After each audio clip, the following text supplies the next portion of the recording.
fears Arishta. Some time later, Kansa again sent an evil demon, Arishta, to Vrindavan to kill Lord Krishna. "I will kill you, Krishna. Consider me your deliverer," the vile bull demon thought as he entered Vrindavan. Arishta's eyes glowed with angry red light, with his mighty hooves thudded on the floor as he charged ahead. The demon was so large that he seemed to block out the sun. It was impossible to climb on him because of his huge size. He moved with such speed that he could be in two different places in no time at all. Such negative energy came from him that all the birds and animals fell silent as they saw the evil demon. Arishta moved his massive head as he combed through the crowds looking for Lord Krishna. The people of Vrindavan saw the bull demon and shouted in fear, "A mighty evil demon with his ugly fiendish ways is attacking us. Help us, Lord Krishna." Lord Krishna slays Arishta. As Arishta looked around for Lord Krishna, he came and stood a little away from him. Arishta glared at Lord Krishna. "So, you have shown yourself at last," taunted the evil demon. "I am so powerful that I have killed not only calves but also mighty sages. Do you think you are a match for me?" Lord Krishna smiled calmly as he saw the bull-shaped demon ready to attack. Just then, Lord Krishna clapped his hands. Hearing this, the bull demon became angry and ran with horns lowered towards Lord Krishna. As the bull demon neared him, Lord Krishna tore one of his horns and slashed Arishta with it. Then Lord Krishna hit Arishta with a deadly blow. The bull demon lay dead at Lord Krishna's feet. The people of Vrindavan cheered loudly when they saw this. Their joy knew no bounds as they worshipped and praised Lord Krishna. Narad stirs trouble. Narad, the mischievous celestial sage, had been watching the events at Vrindavan with interest for some time now. He was a troublemaker who would often spread stories and tell tales to create problems where there was none. How I would love to tease Kansa with the latest exploits of Lord Krishna.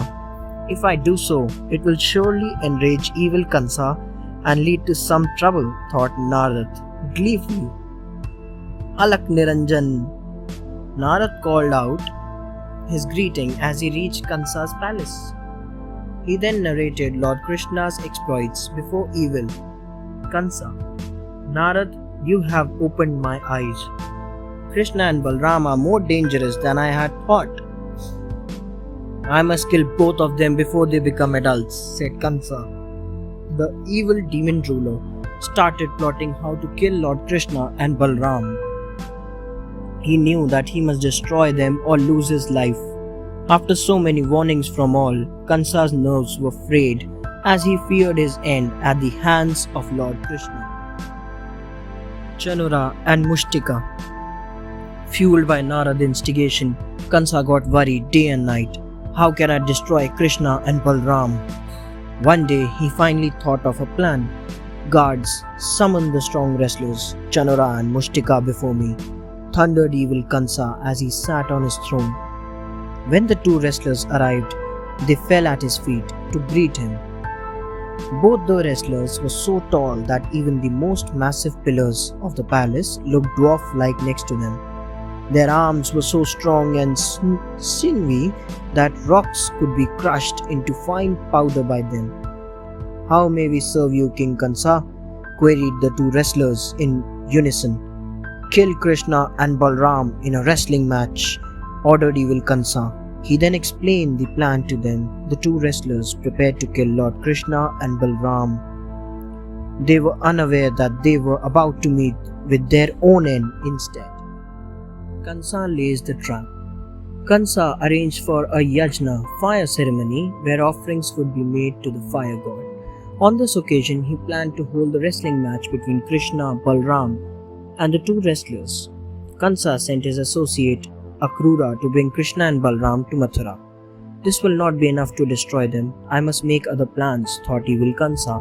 So he sent an Asura demon called Keshi to destroy the two brothers in Vrindavan itself.